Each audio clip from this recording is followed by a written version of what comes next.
कि भारतीय जनता पार्टी के अधीन रहने वाले लोगों को शिक्षा के प्रति, इस देश के युवा के प्रति ये संवेदनशीलता है इनकी। और कहते हैं हम सब कुछ ठीक कर देंगे। ये वैसे ही ठीक कर देंगे जैसे रुपया ठीक करने आए थे 2014 में, जो डॉलर के मुकाबले 60 था, आज 96 में लुढ़का पड़ा हुआ है, और इन्होंने सब ठीक कर दिया है। ठीक सर, सब मैं आपकी बात समझ रही हूँ। आप ये कह रहे हैं आपको सरकार की मंशा पर संदेह है, आप ये कह रहे हैं कि आप सरकार से सिस्टम ठीक नहीं हो पाएगा। अब अंकित अवस्थी हमारे साथ एडवोकेटर ही जुड़े हुए हैं। मैं अनमोल जी आपके पास और तहसीन जी आपके पास इसके मैं पॉलिटिकल एनालिसिस ज्यादा मैं चाहती हूं कि इस पे क्या करेक्शन हो सकता है, सिस्टम कैसे ठीक हो सकता है, और सरकार की भूमिका अगर सिस्टम बनाने की है तो विपक्ष की भूमिका सिस्टम को चेक करने की है। तो एक हम प्रोडक्टिव डिस्कशन में जाएं रादर देन हम एक पॉलिटिकल डिस्कोर्स में चले जाएं। तो मेरा सवाल आपसे अंकित अवस्थी जी ये है कि सरकार अगर एक अच्छी मंशा के साथ काम करने की कोशिश कर रही है तो फिर इस लीकेज से कैसे बचेगी, जहां पर पेपर तैयार करने से लेकर उसे छापने वाले से लेकर उसे ट्रांसपोर्ट करने वाले से लेकर और जिन सेंटर्स पे परीक्षा करवाई जा रही है वहां तक इतना बड़ा लीकेज है, इतने लूप होल्स हैं कि आप कहां पर आप उसकी बैंडेजिंग करेंगे, कहां उसे ठीक करेंगे। तो आप सरकार की मंशा कितनी भी अच्छी हो जाए, लेकिन ये तो छोटे छोटे लीकेजेस इतने बड़े लीक में तब्दील हो सकती हैं, ये हम देख रहे हैं। तो तरीका क्या हो सकता है, ये कैसे ठीक होगा? धन्यवाद मैम। आज की जो घटना घटी है जिसमें टीचर्स का नाम आ रहा है, क्योंकि मैं खुद एक टीचर होने के नाते यहां पर आपके साथ जुड़ा हूं, तो ये तो वो वाली बात हो गई कि लुटेरों को क्या अंजाम दें। इस दौर ए वक्त में घर का नक्शा घर वालों ने ही थमा दिया था। मैम, कहानी कुछ इस तरह से है कि यहां पर टीचर कम्युनिटी के साथ एक सवाल खड़ा हुआ कि पेपर लीक करने वालों में एनटीए के पेपर सेटर थे, लेकिन यहां पर एक बात बहुत बड़ी है, और वो ये कि इन पेपर सेटर्स को भी सेलेक्ट करने वाले एनटीए के ही लोग थे। ये बात फिर से एक बात जाननी जरूरी है, ये कोई बहुत बड़ा रॉकेट साइंस नहीं है। इस देश ने ना जाने कैसी कैसी उपलब्धियां हासिल की हैं। इस देश ने लेके न्यूक्लियर बॉम्ब से लेके इसरो की चढ़ाइयां चांद से लेके ना जाने क्या कुछ कर डाला है। हम लोग बहुत साइंटिफिकली एडवांस मॉडर्न हैं। हमारे वैज्ञानिक, हमारे इंजीनियर्स दुनिया भर में अपनी पहचान और नाम बना रहे हैं। आज जिन डॉक्टर्स का चयन ये एनटीए करने जा रहा था, अगले 50 साल वो लोग डॉक्टर बनके इस देश के ही स्वास्थ्य की देखभाल करने वाले थे। मुद्दा यह है कि इन पेपर्स के माध्यम से जिन डॉक्टर्स का चयन होना था, क्योंकि अल्टीमेटली उन्हें पढ़ के डॉक्टर बनना था, उनके लिए हमने सुचिता नहीं बरती। हमने शायद इस बात को इतना महत्व नहीं दिया कि इस बात को कितना अच्छे से किया जा सकता है। मैं बार बार डे वन से एक ही बात कहता आया हूं कि अगर हमारा इंटेंट इस पेपर को कराने का सही हो जाए तो मजाल है कि मच्छर भी इसके अंदर घुस जाए।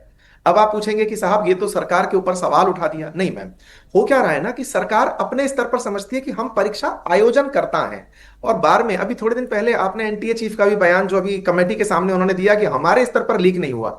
उनका कहना था कि हमने जब परीक्षा आयोजित कराई। मैम आवाज आ रही है? जी जी बिल्कुल, मैं ये कह रही हूँ कि हॉरेबल स्टेटमेंट था। अगर एनटीए से लीक नहीं हुआ, अगर उनके सिस्टम में खामी कहाँ नहीं हुई, तो क्या कहीं आसमान से छेद हो गया, सुराख हो गया? बिल्कुल, आप अपनी बात पूरी कर वो किस तरह से बात रखना चाह रहे थे कि हम तक आया, हमने आगे चलाया, हमसे कुछ नहीं हुआ, बनाने वाले स्टेज पर हो गया। मतलब उन्हें यह नहीं पता कि इस एग्जाम में फॉरवर्ड और बैकवर्ड लिंकेजेस वाया यू है।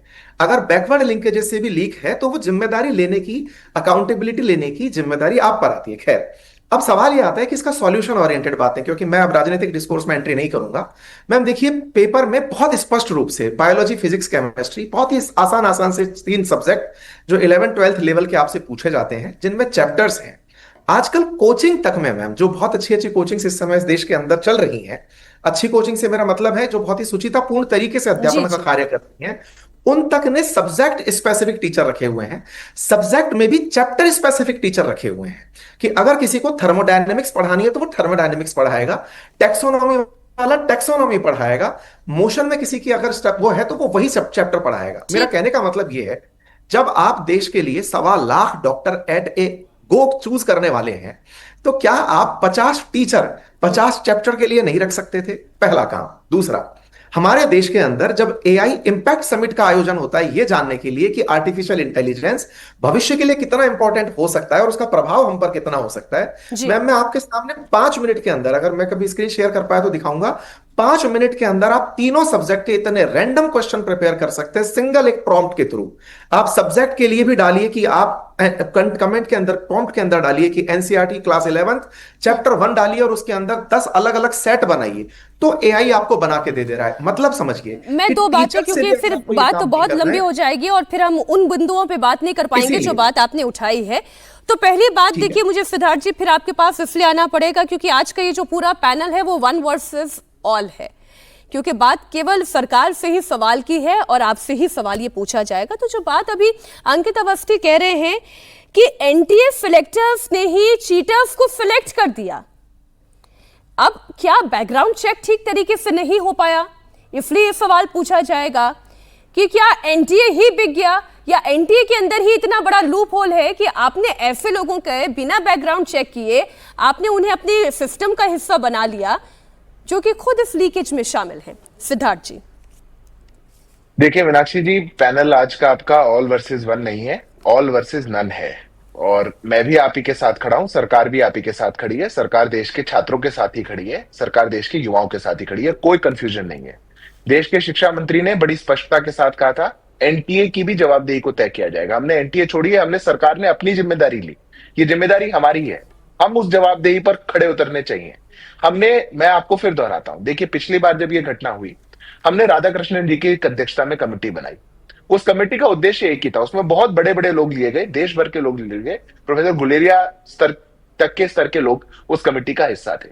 उस कमेटी ने पूरी प्रोसेस को, क्योंकि इस प्रोसेस में लगभग 50 ऐसे स्टेप्स हैं जहां पर लीक की पॉसिबिलिटी है, जहां पर पेपर जाता है, कहीं पेपर रिसीव होता है, कहीं पेपर सेट होता है, कहीं स्टोर किया जाता है, कहीं छात्र उसको खोलता है, 50 लगभग स्टेप्स होंगे।